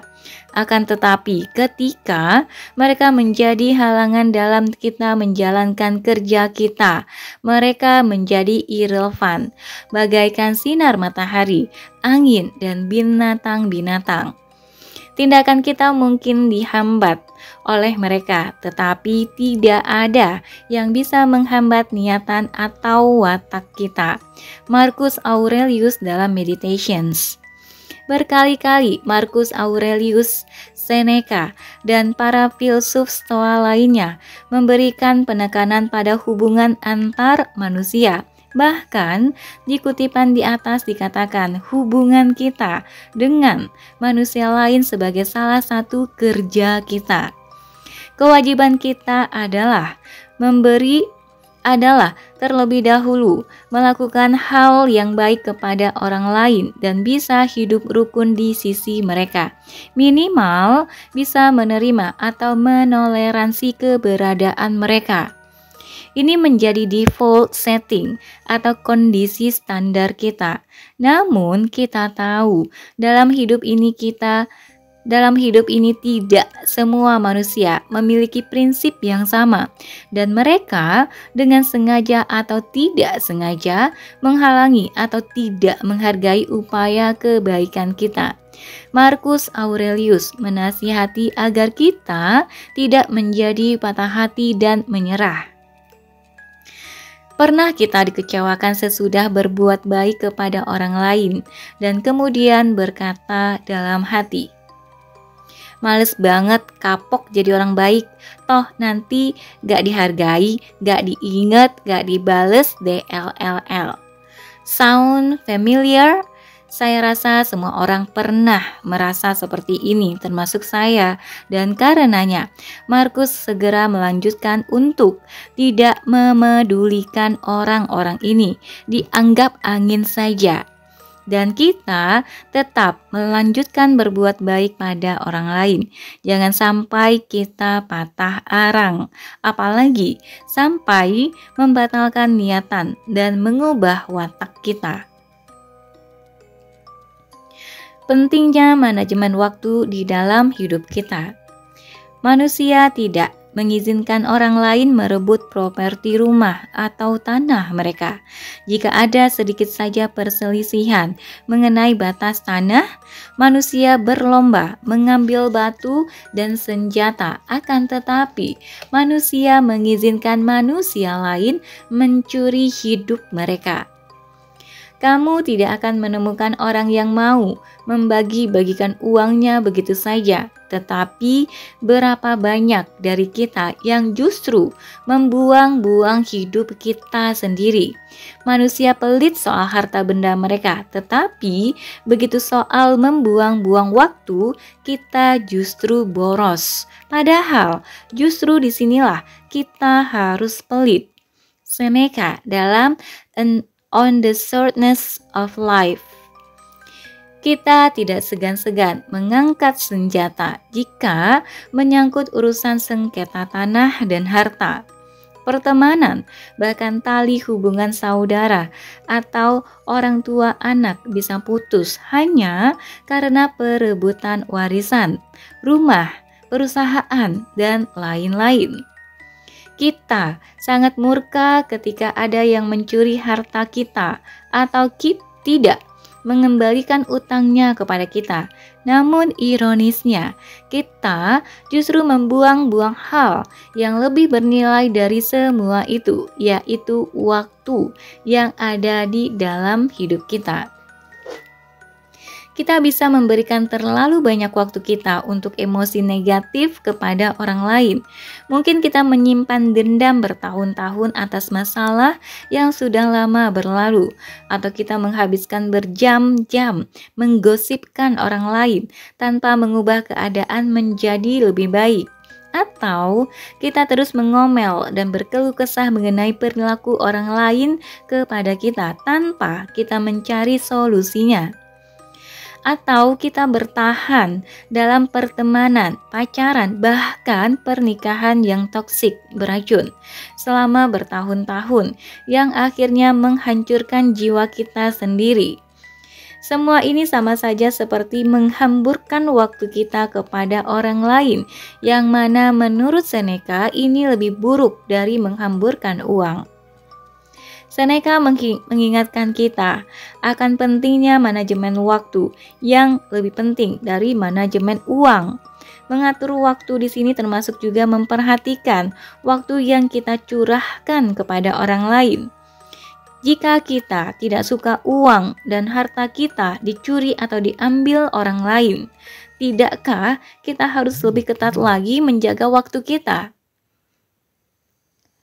Apakah kita akan menjalani detik-detik akhir kehidupan kita menyesali mengapa kita menghabiskan banyak waktu untuk orang-orang yang tidak layak menerimanya? Karena uang dan harta benda selalu bisa dicari, tetapi waktu adalah harta yang tanpa ampun terus menghilang dari kehidupan kita, terus mendekatkan diri kita kepada kematian. Intisari bab 7. Filosofi teras sangat menaruh hubungan pada hubungan antar manusia, karena para filsuf Stoa percaya bahwa nature manusia adalah makhluk sosial. Dalam kehidupan sosial, kita pasti harus berhadapan dengan perilaku manusia lain yang menyebalkan. Kalau kamu merasa tersinggung oleh ulah dan perkataan orang lain, itu sepenuhnya salahmu sendiri. Di balik perilaku menyebalkan orang lain, kemungkinan besar tidak ada motivasi atau niatan jahat, tetapi ketidaktahuan atau ignorance. Orang yang melakukan perbuatan menyebalkan karena tidak tahu, ignoran, justru seharusnya dikasihani dan diajari, bukan dimarahi. Tidak ada yang bisa merendahkan jiwamu. Kemarahan kita jauh lebih merusak daripada penyebab kemarahan itu sendiri. Selalu ingat kemungkinan bahwa kita yang salah atau keliru. Kurang kerjaan membuka celah untuk niat jahat. Instruct dan endure. Tugas kita adalah membangun orang lain atau menanggung atau menoleransi mereka. Kemarahan sama dengan gila sementara. Kejujuran adalah bagian dari selaras dengan alam. Ketidakjujuran membawa kerugian di saat ini juga. Terkadang memang ada orang-orang yang layak dihindari dalam hidup. Waktu adalah harta yang terus-menerus berkurang. Jangan dihamburkan kepada orang-orang yang tidak membuat hidup kita lebih baik. Wawancara dengan Kania Citra Irlani, editor Geolife dan Geotimes. Selalu menyimulasi the worst case. Saya mengenal Kania awalnya dari media sosial. Kehadirannya di media sosial tidak lepas dari perdebatan yang ditimbulkannya, baik dari cuitan di Twitter, unggahan postingan di Facebook, atau vlognya, karena memang hobi Kania adalah menyatakan opini secara apa adanya, yang sering tidak sejalan dengan pemahaman orang banyak. Namun, bukan ini alasan utama saya memutuskan mewawancara Kania. Saya justru tertarik menyaksikan bagaimana dia bersikap menghadapi serbuan banyak cercaan, bullying, bahkan sebagian sudah masuk kategori ancaman. Kania bersikap tenang dan chill banget. Karena sikapnya ini mengingatkan saya kepada banyak prinsip stoicisme. Saya tertarik untuk mengobrol dengannya. Berikut kutipannya. Bagaimana awalnya bertemu dengan stoicisme? Grup Line di mana saya berada sering membahas hal-hal yang tidak mainstream. Waktu itu ada yang membahas spirituality. Kami biasanya berkutat pada filsafat-filsafat yang memuaskan kognitif seperti Marxisme, dialektika, Renaissance. Kemudian suatu saat kami membahas apakah Ada yang hilang jika tidak ada spirituality. Kami membahas alternatif spiritualitas selain divinity ketuhanan, dan mungkin salah satu alternatif itu datang dari filsafat. Maka muncullah diskusi tentang stoicisme itu. Kami memang tidak membahas sangat dalam, tetapi saya jadi penasaran. Kemudian search di Google dan saya menangkapnya sebagai filsafat self-control, menaklukkan diri sendiri. Itulah yang saya tangkap. Diskusi tentang bagaimana jika filsafat membahas sisi emosional manusia, bukan kognitif. Ini melengkapi topik liberalisme, karena ketika kita memberikan kebebasan pada individu itu harus bisa mengelola dirinya di dalam kebebasan itu. Dan stoicisme memberikan cara untuk menaklukkan diri lo sendiri dalam kehidupan antar manusia. Adakah prinsip stoicisme yang suka diterapkan? Ada adagium peribahasa. 10% masalah dalam hidup kita adalah masalah itu sendiri.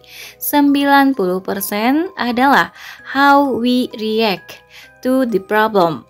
Dan jika 90% dari masalah hidup adalah reaksi kita sendiri, kitalah yang harus belajar bagaimana bereaksi pada masalah itu. Dan stoicisme memberikan cara bagaimana kita bereaksi dengan inner calm, dan ekspresinya tidak perlu dengan murka, marah-marah, serta lebih fokus pada mencari solusi. Kamu juga aktif di media sosial dengan segala konsekuensinya. Bisa cerita pengalaman dalam bermedia sosial, menghadapi para haters dan lain-lain. Haters ini biasanya orang yang marah-marah ya, jarang ya haters yang baik. Lanjut. Saya suka menyimulasi dalam kepala saya sendiri apa the worst case kalau saya mengambil pilihan tertentu. Misalnya, bagaimana kalau saya menjadi jurnalis dan saya menulis sesuatu yang keras? Apa sih worst case that could happen? Pada saat masuk media sosial, saya juga menyimulasi hal yang pasti terjadi di sosial media. Bullying, walaupun sejak SMP saya sudah biasa menghadapi bullying. Akan tetapi, bullying di sosial media kan beda banget dari masa SMP. Kemudian saya membayangkan kalau saya dibully berdasarkan pemikiran, itu bisa sangat berbeda dengan jika dibully for no reason, seperti saat SMP, di mana banyak orang yang dibully. Kalau kita memberi sebuah pernyataan yang keras, yang challenge the norm of society, mungkin kita akan menerima bullying yang jauh lebih parah dari itu.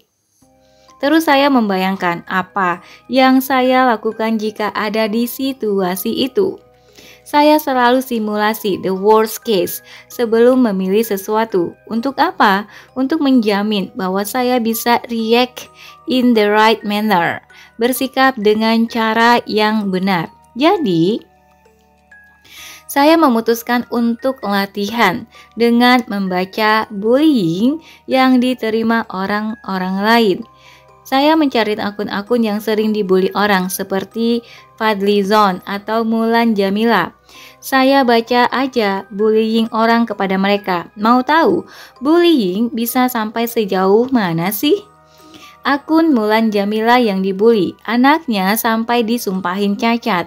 Saya baca dan renungkan kata-kata itu supaya saya nggak shock kalau nanti membaca itu semua terhadap saya. Pada akhirnya, serangan terhadap saya itu benar-benar terjadi dan persis seperti yang saya bayangkan. Saya dipanggil cewek paling tolol sedunia. Elo kaum sodomi, perek, gak punya agama ya, dan lain-lain. Ini semua udah saya expect. Jadi saya sudah prepare kondisi emosional jauh sebelum itu semua kejadian. Jadi, gimana reaksi Kania saat akhirnya benar-benar ada yang membuli? Karena saya selalu in calm state, kondisi tenang saat membaca bullying, saya bisa berasumsi bahwa mungkin orang-orang ini tidak sungguh-sungguh bermaksud apa yang mereka katakan. Mungkin ada kesempatan untuk dialog.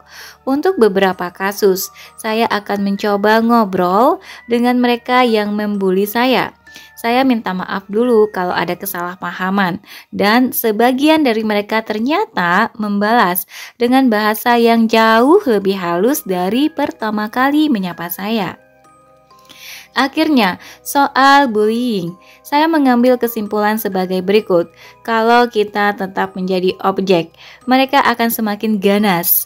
Dalam bullying, ketika orang memaki-maki lo, mereka tidak melihat lo sebagai orang, tetapi sebagai objek aja untuk dimaki-maki. Akan tetapi, saat lo memberi respons balik, mereka melihat lo sebagai subjek dan mereka akan mengubah sikapnya karena mereka akan kaget. Kayak lo lagi ngata-ngatain gelas, tiba-tiba gelas ini ngomong balik, pasti lo shock dulu awalnya. Karenanya, saya sesekali membangun dialog itu agar orang-orang ini ke depannya bisa mengurangi cara merespons sesuatu dengan cara bully seperti ini. Saya berharap dengan berdialog, saya bisa memberikan saran. Kalau melihat orang yang berbeda, opini tidak merespons dengan cara bully ini. The dialogue works. 8 dari 10 orang yang saya ajak ngobrol berubah sikapnya. Diajak ngobrol ya sama dia. Yuk lanjut. Bukan hanya sikapnya terhadap saya, tetapi terhadap isu yang sedang dibahas. Conversation matters. Inilah pentingnya lo calm in the first place. Ketika lo menerima hujatan, lo tenang dulu. Karena kalau lo-nya juga murka, tidak akan mungkin terjadi dialog. Yang dilakukan orang-orang umumnya langsung diblokir, langsung delete. Ini denial. Don't do anything that does not contribute positively. Memblokir itu contribute negatively. Opportunity cost dari blokir itu besar. Lo membuang kesempatan untuk orang ini menjadi positif di media sosial. Wow, keren ya. Dengan blokir atau delete, lo mendeny atau menyangkal doang. Orangnya tetap ada, bagaikan mobil lo tabrakan. Mobilnya nggak dibawa ke bengkel, tapi lo tinggal aja di jalan. Terus lo pulang, lo emang gak lihat lagi mobil itu, tetapi mobil itu masih ada di jalan, masih rusak.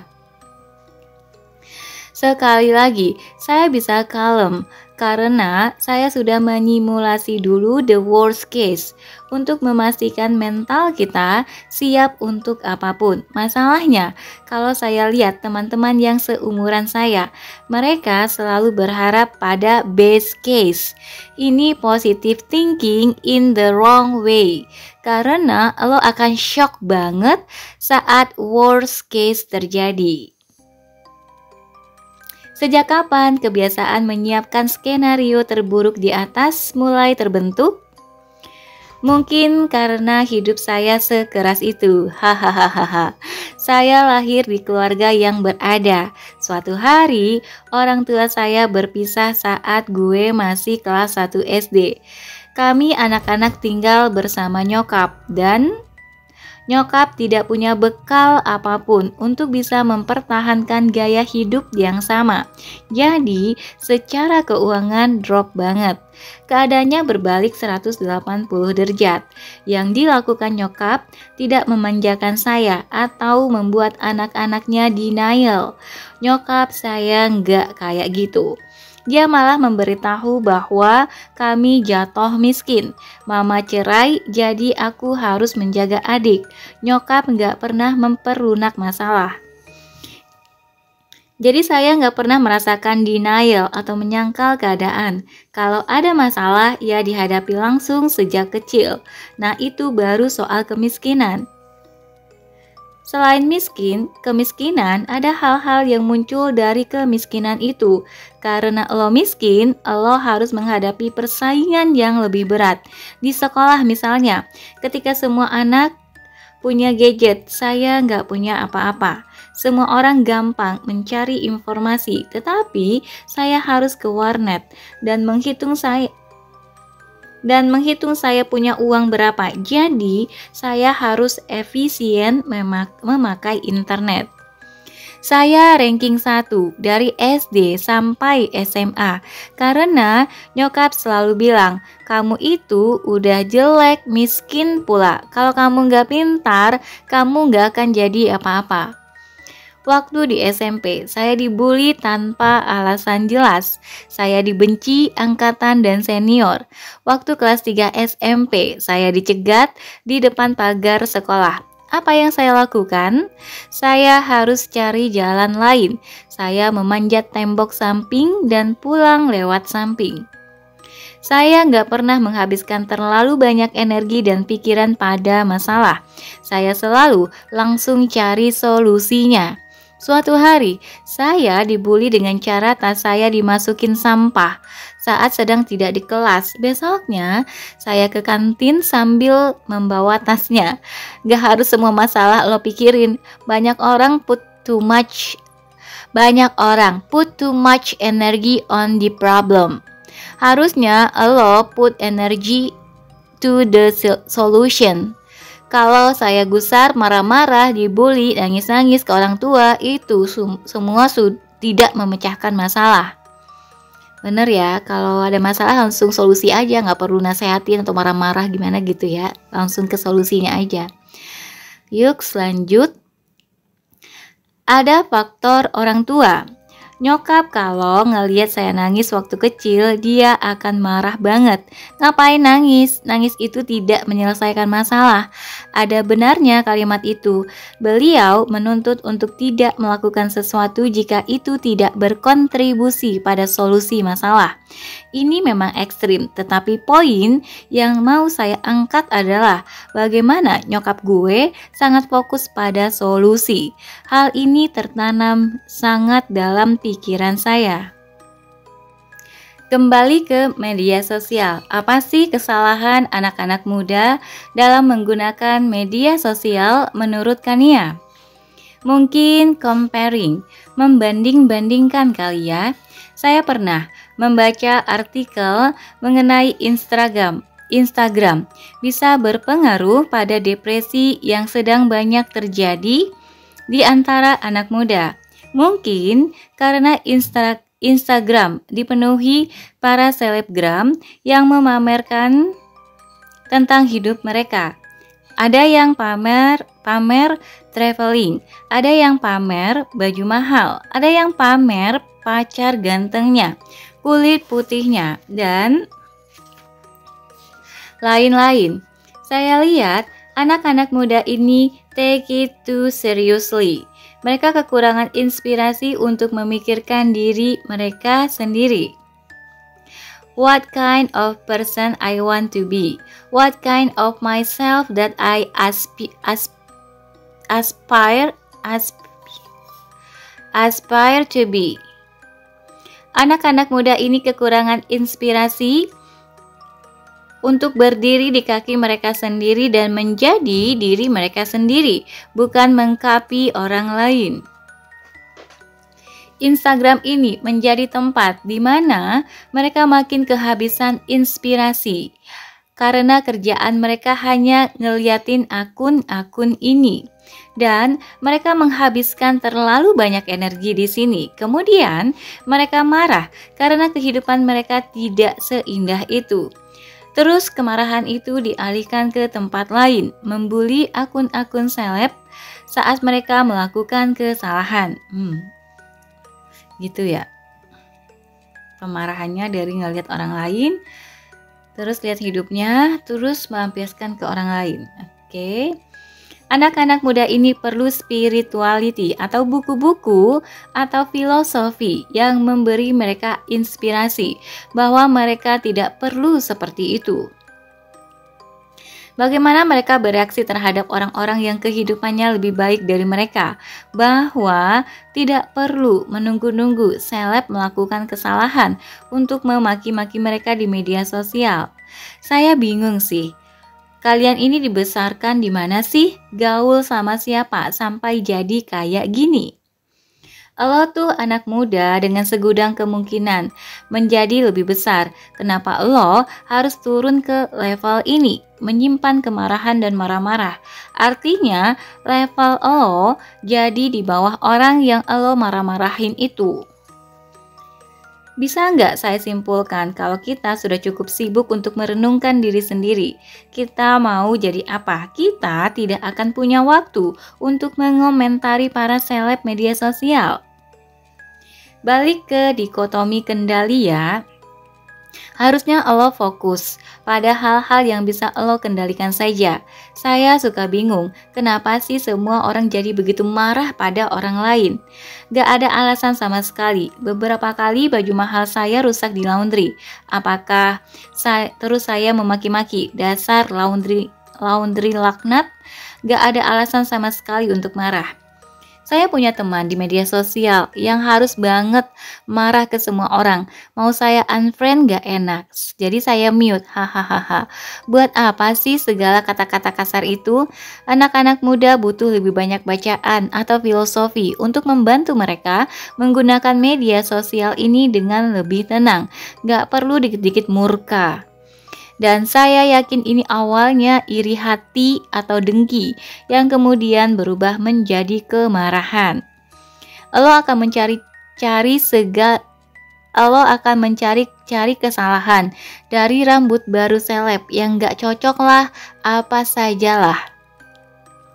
Orang sekarang merasa inferior karena gempuran sosial media, menyadari kalau mereka nothing, hanya remah rempeyek, gak tahu mau ngapain selain marah pada semuanya. Makanya, be better, be proud of yourself. Kania Irlani bisa diikuti di Twitter @citrairlani, Facebook dan YouTube channel GeoLive ID. Intisari wawancara dengan Kania. Stoicisme adalah aliran filsafat yang lebih mementingkan pengendalian emosi, bukan sekadar topik intelek untuk diperbincangkan saja. 10% masalah dalam hidup adalah masalah itu sendiri. 90%-nya adalah bagaimana kita merespons masalah itu. Bener ya, kalau kita ngadepinnya tenang aja, santai aja, cool aja, masalah ya cuma 10% aja ya. Nggak perlu harus gimana-gimana gitu ya. Dijalanin aja. Nggak perlu nuntut macem-macem. Oke, lanjut. Menyimulasi kemungkinan terburuk dari setiap tindakan, membantu kita mengantisipasinya, termasuk di media sosial. Online bullying bisa dihadapi dengan tenang, bahkan bisa menjadi kesempatan dialog positif yang membangun. Bener ya, ini bagus nih, diajak dialog ya, bukan diceramahin, atau dimarahin, atau di blacklist ya. Terus lanjut. Anak muda terlalu banyak membandingkan diri dengan hidup orang lain yang tampak sempurna di media sosial. Ini bisa menyebabkan kekecewaan pada hidup sendiri yang berlanjut dengan rasa marah. Jadi kita harus hati-hati dengan apa yang kita lihat, dengar, dan baca juga ya. Oke teman-teman, sampai di sini dulu untuk filosofi teras bab 7. Semoga apa yang disampaikan bisa kita praktekkan sama-sama dan memberikan manfaat sebesar-besarnya. Terima kasih untuk teman-teman yang sudah mendengarkan, subscribe, like, dan juga telah membagikan video ini. Terima kasih banyak dan semoga menjadi ibadah. Sampai ketemu lagi di bab berikutnya, yaitu 8. Menghadapi kesusahan dan musibah. Sampai jumpa. Assalamualaikum warahmatullahi wabarakatuh.